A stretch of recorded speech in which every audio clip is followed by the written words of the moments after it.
Hey guys, it's Prince Rich with Rich Technology Group, and in today's video, we're going to talk about what are the best gigabit switches for your voice over IP phone system.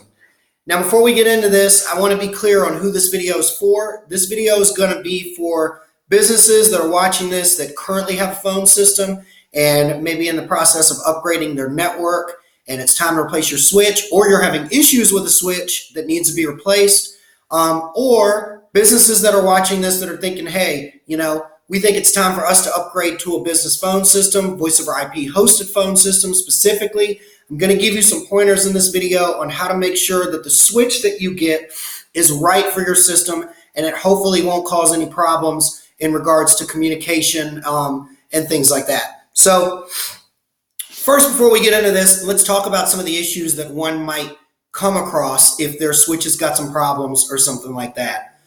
Some of the issues that you would have that we have seen in the field when you have a bad switch in the mix and you're running a voice over IP or a hosted like PBX of some sort is call breakup, drop calls. I've seen failed transfers. Probably the most common thing that I normally see whenever a switch has really hit the fan and has kind of given up the ghost, as we would put it, is we tend to see like it just won't pass voice over IP traffic at all, which would typically result in your phones through whoever your hosted service provider is failing to be able to get to grab and maintain their provisioning with the cloud of whoever it is that you're using. So if it's Nextiva, it'd be, they would fail to quite literally ping and grab the data and hold a solid connection with the Nextiva cloud or with the Vonage cloud or the Ring Central cloud. The list goes on and on and on.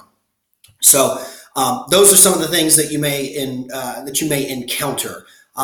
Obviously, the list goes on. There's tons of things, but the short of it is you would know because it would interrupt your call quality or your call flow within your office, which would cause loss of productivity. So anyways, let's get into these pointers, and I'm going to explain some things that you can do to make sure that you pick the right gigabit switch for your hosted voice over IP phone system. Number one, check first with your service provider.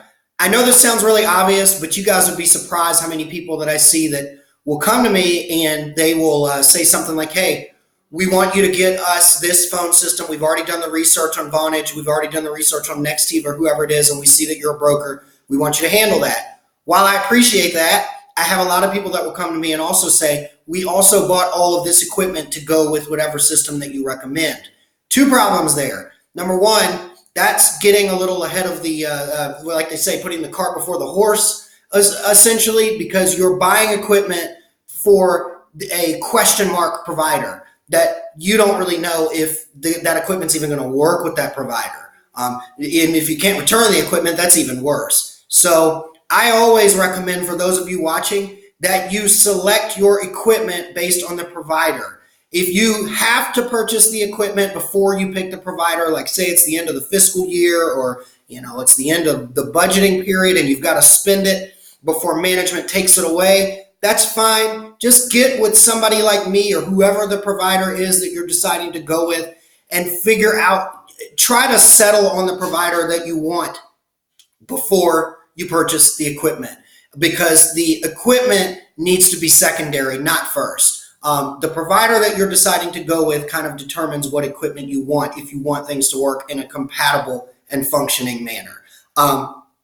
Why I say check with the provider first, most all of the providers out there have a trusted list. They have what they call a approved device list for routers and switches, and they also have what they call a blacklist or a do not use list that they know is a list of equipment that will not function with their stuff. So check with your provider if you're somebody that's watching this that already has service with the current provider. Check with your provider. Drop them an email or call their customer service or support before you purchase and say, hey, does this model work? Or ask them, what models do you recommend and will it work?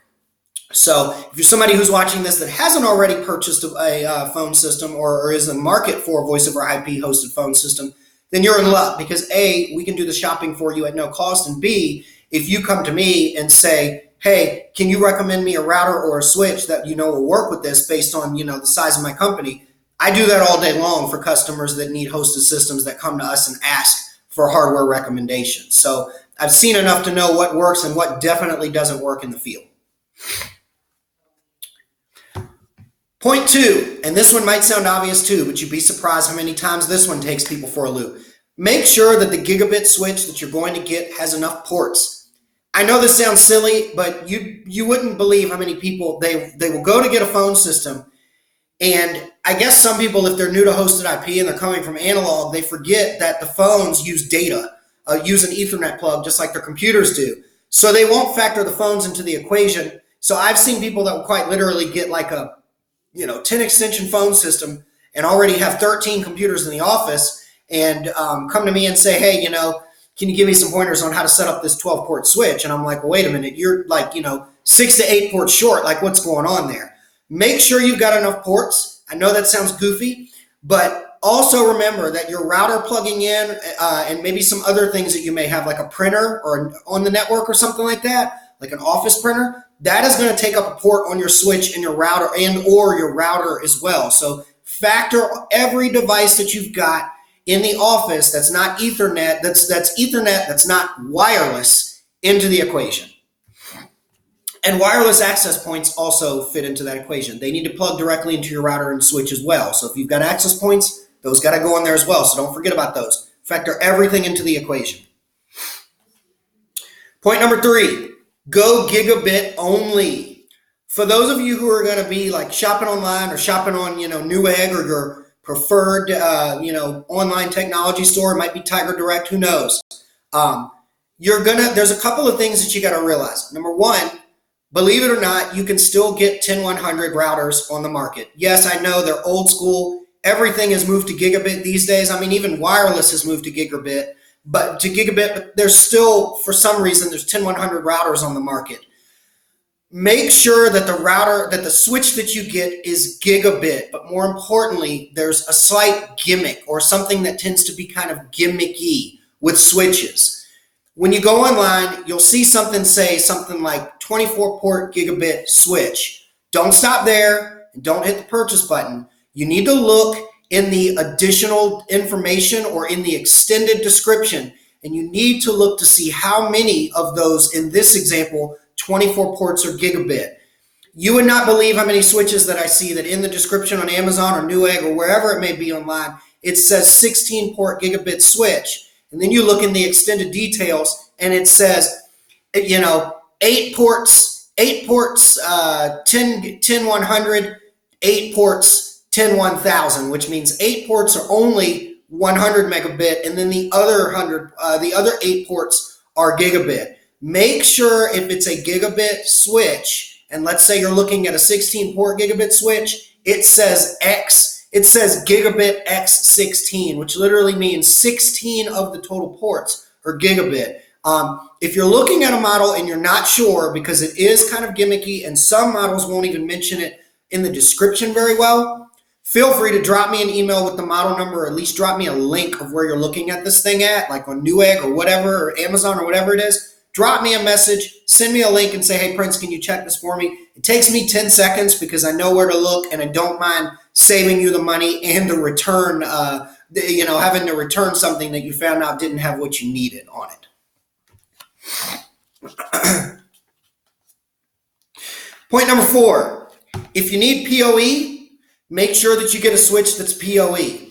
I want to reiterate on this one that the same applies for PoE as the whole some ports may be gigabit, some ports may not on the previous point.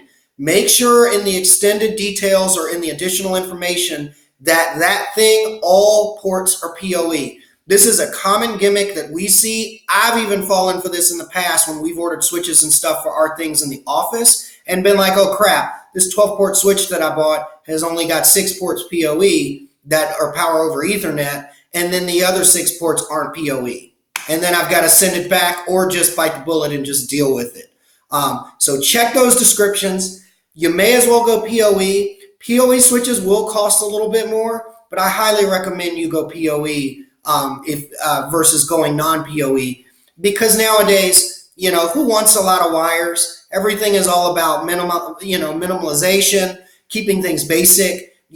Less wires also means less dust. It means less potential risk of fire. less electricity. So just go PoE and go less wires if you can.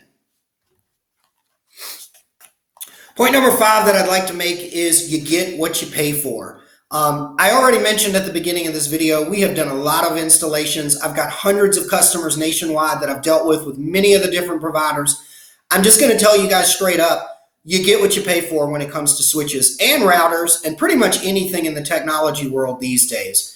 What I basically mean by you get what you pay for is, for example, if you see, let's say, for example, a 48 port PoE switch, and let's say it's $600, and then you see a 48 port PoE switch from another manufacturer that's claiming to be new, and it's $150, don't do it, guys.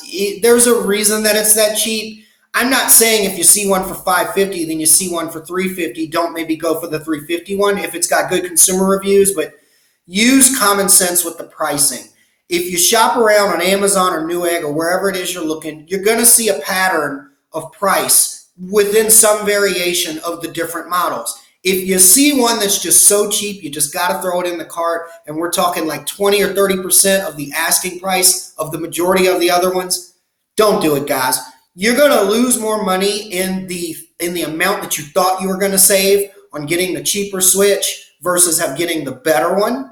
Then you're going to lose more money if that thing causes problems and makes your network and your hosted IP phones go haywire on the network. Between lost productivity, having to turn around and send the thing back and maybe not get a refund, and having to have your IT guy come out and have to configure the new one when you finally do have to bite the bullet and get the new one and replace the switch altogether. Just don't do it.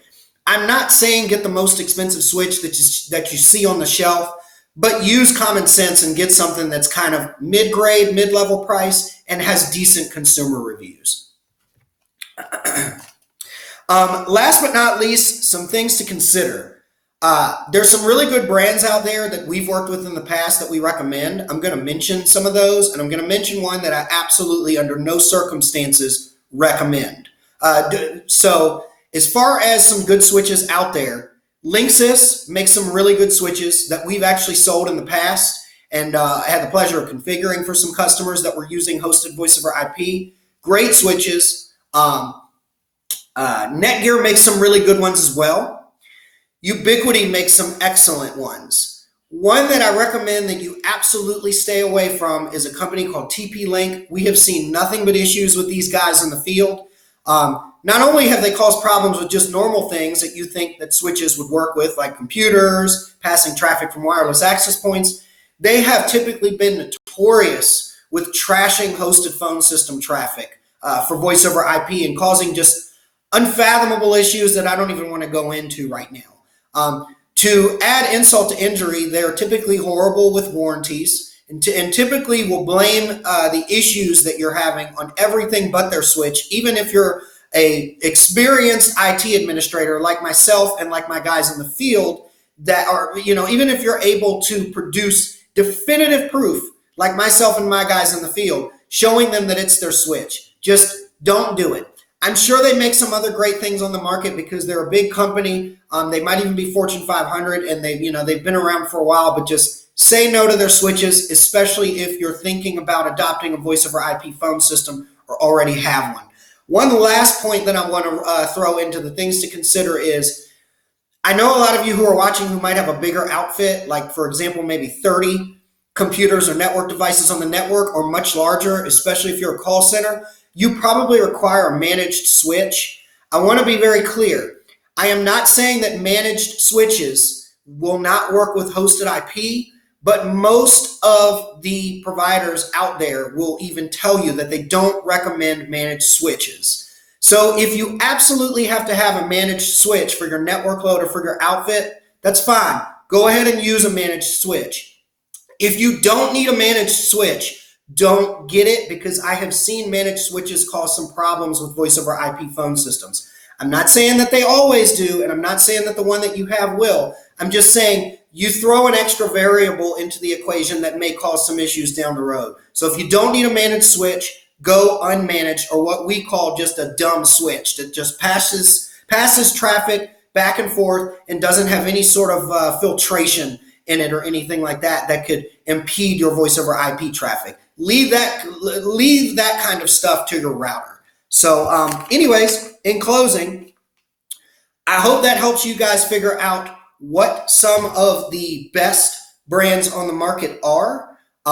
If you have any questions or you're looking at a switch for your system and you're not sure whether it's a good one or not, feel free to drop me an email and just say, hey, Prince, what do you think about this switch, or what's your experiences with it in the field with other VOIP providers. I'm more than happy to just kind of send you a quick email with my recommendation of whether I think it's a pass or fail, and if it's a fail, which ones I think you may want to look at. If you're somebody that's watching this that not only is in need of a switch, but more importantly is thinking it's time to maybe switch to voice over IP for your small business, that's what we do. We are a broker for all of the carriers out there in the United States. Our consulting service is free to help you find the right provider and do all of the contract and price negotiating on your behalf.